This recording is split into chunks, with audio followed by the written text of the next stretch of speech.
Now we're going to analyze in case if the investment is going to increase, then how your equilibrium is going to shift up. So initially, when investment is at the level of I1, this is your y equals to c plus I1 curve, and this is y is equal to AE curve. So initially, equilibrium is at the point E, where the equilibrium level of income is say given by y1 star. Suppose investment increases to I2 for some reason. I mean, of course, it is not dependent upon interest rates. So say for some reason you've started investing more at a given level of income. So sorry, at a given level of interest rates. So what will happen is that this will lead to a parallel shift in the investment curve. Which color I should bring up? Okay, let's say this. So this is a parallel shift in the investment curve in y is equal to c plus I curve when investment have increased from I1 to I2. Now this will gradually lead to an increase in income from y1 to y1 star. Y1 star to y2 star, I'm sorry. It is y2 star. Well, note that what you have to note here is, which is an important point, that this is the amount of increase in investment. Okay, this is the amount of increase in investment, this one. So in case if this increase in investment is going to is just going for a parallel shift in the increase in income, it should have increased just this much. But in fact, it has increased even more to this one. You get to the point which I'm saying? This is an increase in investment, this much, this parallel shift.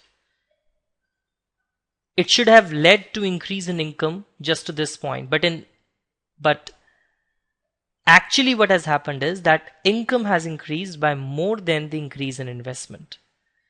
This effect is due to the multiplier. Okay, this is due to the multiplier effect. Okay, what exactly is multiplier will be just covering in the later part of the recording. But this is what you have to understand. That is, when there is an autonomous increase in income, okay, it will lead to several rounds of increase in income, and hence the total increase in the aggregate income will be more than the initial increase in the aggregate income. So, for example, in case if there is an autonomous increase in this expenditure, okay, so our autonomous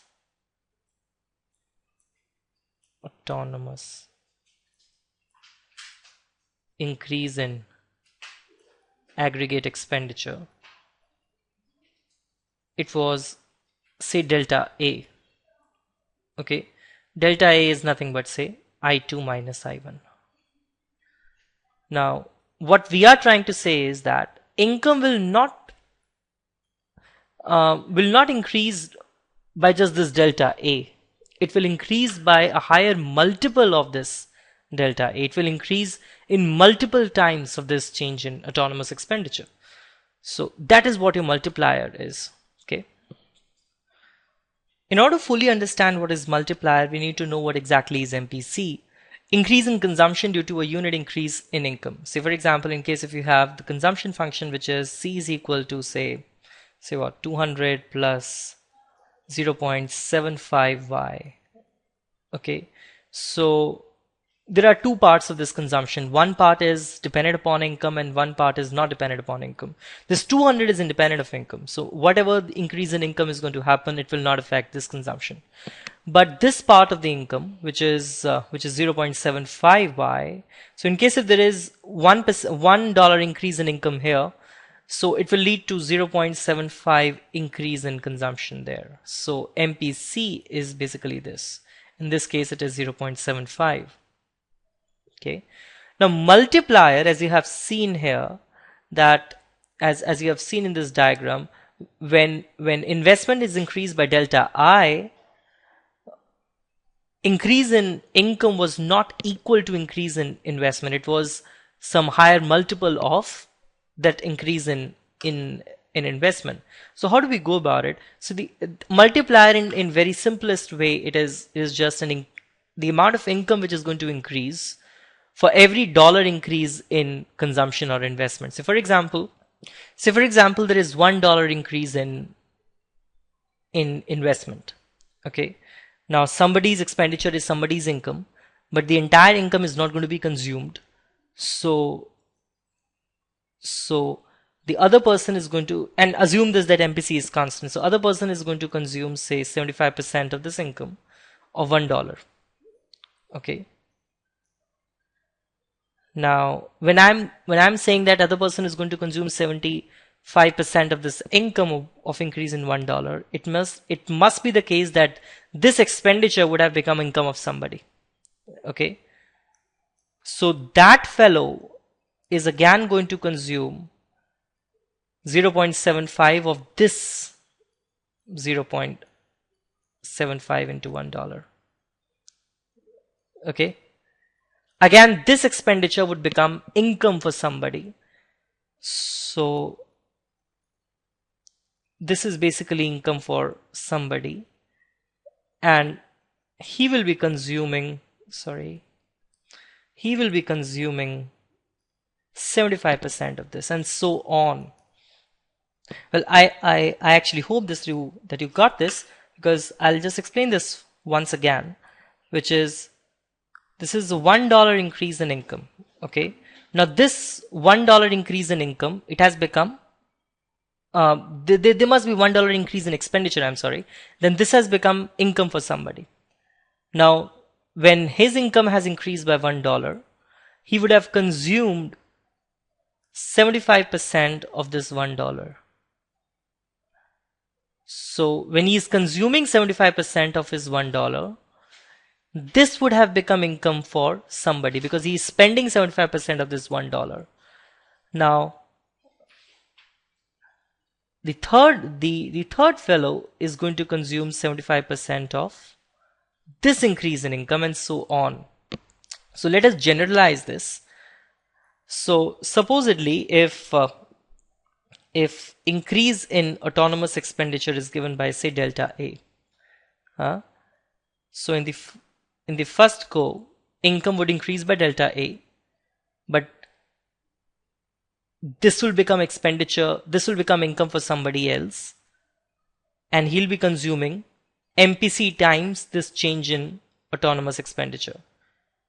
This again would become income for somebody else, and he will be consuming,